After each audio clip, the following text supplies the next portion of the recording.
et tu ne fais pas preuve de clémence, fera partie des gens qui ont perdu.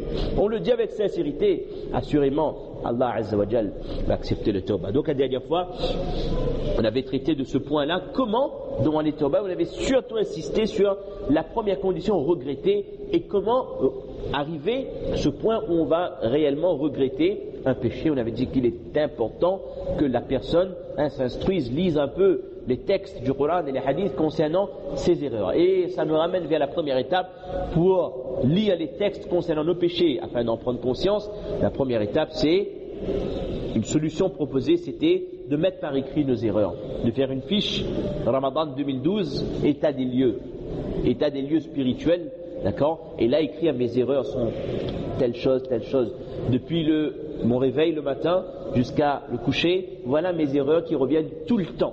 Voici les péchés qui m'empêchent de me rapprocher d'Allah Azza wa Jal. Voici les actions qui m'empêchent d'obtenir le paradis. Voici les actions qui sont en train de m'emmener vers l'enfer.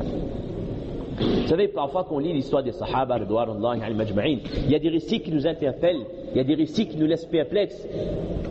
Perplexe, pourquoi? Parce qu'on n'a pas la foi, le iman de ces gens pour comprendre leurs agissements.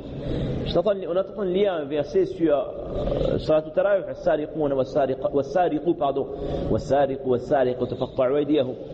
concernant la loi du talion, le qisas, concernant la personne qui a volé, et que Allah Azza wa Jalla avait demandé que la personne qui vole, que sa main soit coupée. Vous connaissez ce ayat se trouve dans le Coran.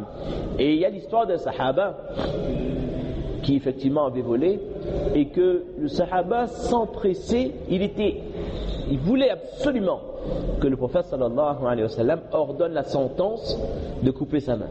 Parce que mais comment ça? Comment c'est possible? Quelqu'un ici va perdre l'usage de sa main droite, c'est une catastrophe, il ne peut plus travailler. Et j'attends de réfléchir après, mais cette personne qui perd sa main droite, comment il monte à cheval? Encore, nous, on conduit, une personne peut conduire la main gauche. Je ne sais pas, c'est des réflexions personnelles, mais quelqu'un qui a besoin de monter à chameau, à cheval, subhanallah, quel taklif la personne sera. Mais les hadiths décrivent la motivation, voilà le mot. La personne était extrêmement motivée, il attendait avec impatience quand est-ce que le qisas, quand est-ce que le prophète sallam allait ordonner à une personne d'exécuter cette sentence. Parce que la personne est allée voir le prophète direct, c'est pas qu'on l'a attrapé, il fallait être 10 personnes pour l'amener vers le prophète, dit voilà, c'est lui le voleur. Non, il a fait un péché, il a compris qu'il a fait une grosse gaffe, il a dit au prophète d'Allah, je veux que tu me purifies.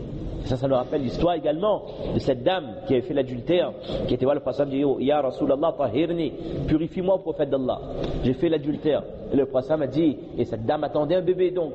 Le prophète m'a dit, attends que tu donnes naissance à l'enfant. Le prophète lui a accordé plusieurs mois afin qu'elle donne naissance à l'enfant.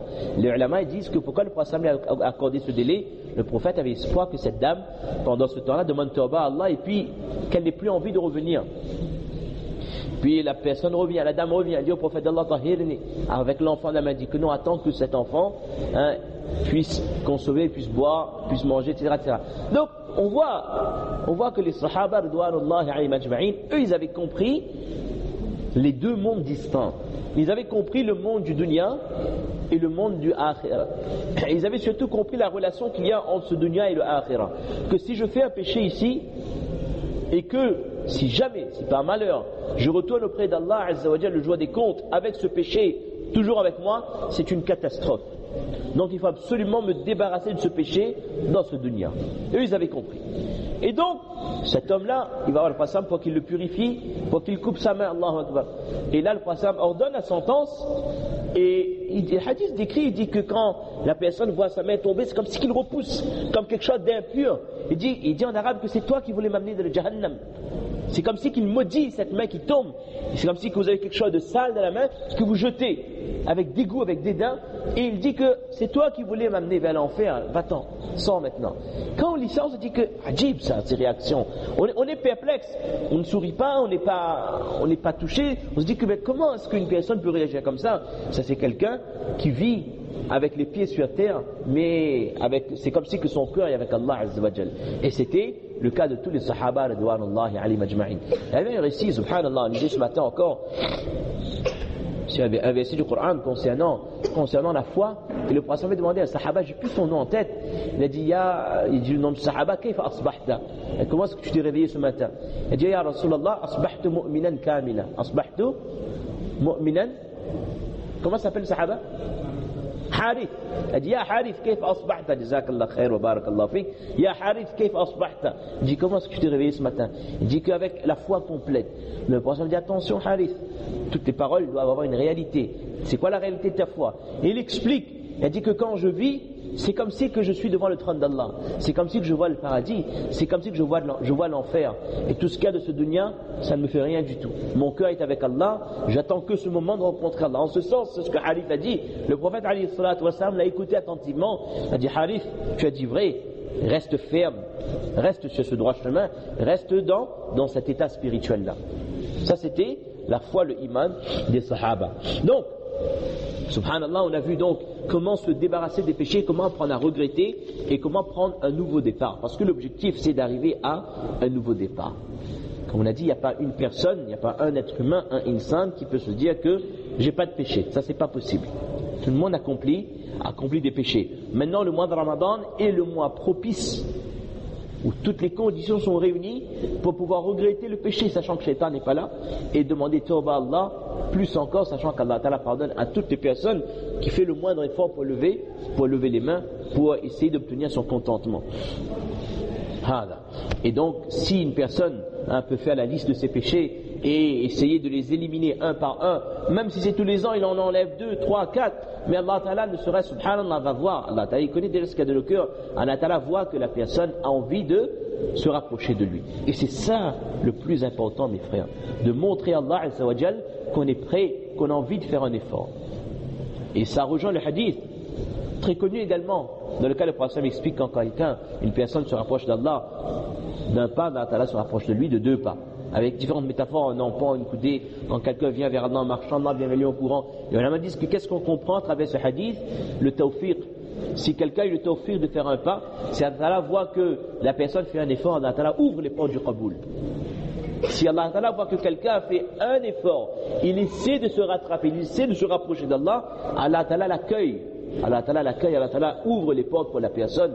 Mais tout doit démarrer dedans. Tout commence, bi'idhnillah, à partir du cœur. Quand on regrette, quand on fait l'intention ferme et quand on fait des efforts, je me dis que je vais faire telle chose, je vais essayer de faire telle chose. Imaginez quelqu'un, et la meilleure, Inch'Allah, dimanche prochain, si on n'oublie pas, si Allah donne la possibilité, on va aborder le thème du i'tikaf. La semaine prochaine, nous ne serons pas encore dans la dernière décade, c'est ça? On est le 10e, aujourd'hui on sera le 17e à peu près, dimanche prochain, donc il sera encore temps, si quelqu'un veut s'inscrire au i'tikaf, il y aura encore la possibilité.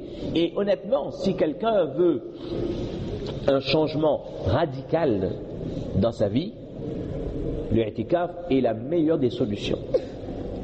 Si quelqu'un veut vraiment tout changer en quelques jours, veut prendre un nouveau départ, veut revenir vers Allah, veut atteindre les plus hauts degrés de foi, en plus des sawab qu'on citera Inch'Allah, les récompenses qu'il y a de l'i'tikaf en lui-même, mais sachant qu'il va rester dans la masjid, il va se concentrer sur les a'mal, sur les bonnes actions, il va rester éloigné pendant 10 jours, au moins 10 jours il va rester éloigné des péchés, et qu'il saura se réveiller tous les soirs pour le qiyamul layl, la prière de la nuit, et il va faire tous ses salats en jama'at, en congrégation, au premier rang avec le takbir oula, il ne va pas parler des choses inutiles, il va tout contrôler bi'idhnillah pour Allah subhanahu wa ta'ala.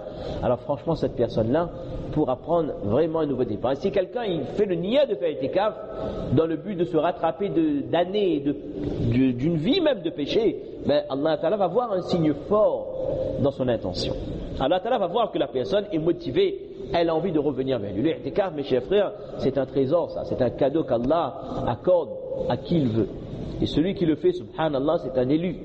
Parce qu'il va se rapprocher d'Allah dans le meilleur des endroits de la masjid et dans la meilleure des périodes durant le mois béni de Ramadan qu'Allah nous accepte. Alors aujourd'hui, Inch'Allah, en 15-20 minutes, ça ne nécessite pas énormément de temps, on voulait voir l'autre paramètre à tenir en compte durant le Ramadan. Premièrement, donc, c'était demander tauba, pour un nouveau départ, demander tauba, et maintenant, les résolutions. On avait dit qu'on fait une feuille pour nos erreurs, on essaie d'y remédier, et on fait une feuille également sur les objectifs à atteindre.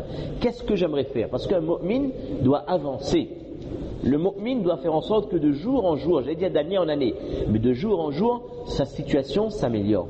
qu'Allah Ta'ala soit de plus en plus satisfait de lui, qui se rapproche, chaque jour doit être un jour qui nous rapproche d'Allah. Parce que vous savez, il n'y a pas 1000 cas de figure, il n'y a pas 3 cas de figure. Soit le jour qui passe, c'est un jour qui nous rapproche du paradis, soit c'est un jour qui nous rapproche de l'enfer. Il n'y a pas d'autre destination là-haut. Soit on se rapproche du paradis, soit on se rapproche de l'enfer. On doit bien garder ce topo à l'esprit, et que pour me rapprocher du paradis, je dois premièrement rester constant, bien sûr, ferme dans ce que je fais déjà de bien, et essayer de progresser, essayer de gagner du terrain, d'avancer dans les bonnes actions pour qu'Allah Ta'ala m'accepte et élève mon grade, et toujours demander, oh Allah, doit de me garder dans le droit chemin. Ce Ihdina Sirat al-Mustaqim, mes chers frères, c'est un doigt exceptionnel. C'est un verset, c'est pas pour rien si Allah nous demande de le répéter, pas plusieurs fois, pas 1 ou 2 fois par jour, dans chaque Fatiha, de chaque Raka'at, de chaque Salah. À un tel point que la Salah sans Fatiha ne compte pas. La salata illa bi fatihatil kitab. Qu'à chaque fois le mu'min va faire une prière, va faire sa salat, il va demander ce doigt de lui guider vers le droit chemin. Une fois, petite parenthèse, le tafsir du verset, le verset ne me revient pas, subhanallah, qui a été lu il y a quelques jours. Wa'lamu anna Allah yahulu bayna al-mar'i wa qalbi. Dans le commentaire de ce verset, le Sahaba dit que le prophète sallallahu alayhi wa sallam avait lu ce doigt, Ya muqallib al-qulub, thabbit qalbi ala dinik. Oh, celui qui détient les cœurs, celui qui tourne, qui détient les cœurs, qui oriente les cœurs, garde mon cœur dans ton adoration, dans le droit chemin. Ça veut dire au prophète d'Allah, Amanna bik, on a eu foi en toi, on est dans le droit chemin. Est-ce que tu as encore peur, tu as des doutes concernant notre iman ou notre destinée? Le prophète a expliqué que les cœurs sont dans les mains d'Allah. Allah oriente les cœurs comme il veut. Donc une personne doit toujours demander à Allah Azza wa Jal de le garder dans le droit chemin. On doit garder ce doigt à l'esprit.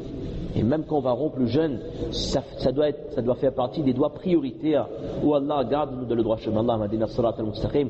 On doit demander à Allah de nous accorder la mort avec iman. Parce qu'il n'y a aucune garantie. Il n'y a personne